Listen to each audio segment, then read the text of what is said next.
হুজুর, এই ছেলেটার একটা বিচার করে দিন। এলাকার প্রত্যেকটা লোকের মোবাইল ফোন চুরি করে। আজ এর শেষ করে ছাড়বেন। হ্যাঁ, এর কথা আগেও শুনছি।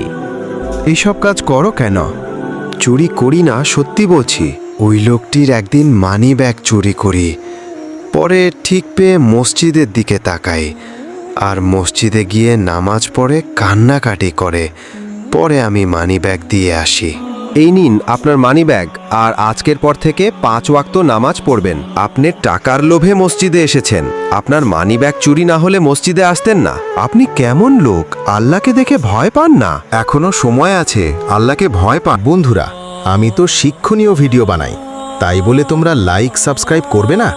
এটা যদি ফালতু ভিডিও হতো তাহলে অবশ্যই লাইক সাবস্ক্রাইব করতে। মুসলমান হয়ে নামাজ পড়ে না, ওই শিক্ষাটা দেওয়ার জন্য চুরি করছিলাম। এখন আমাকে যদি শাস্তি দেওয়ার থাকে দিন। ওকে ছেড়ে দাও।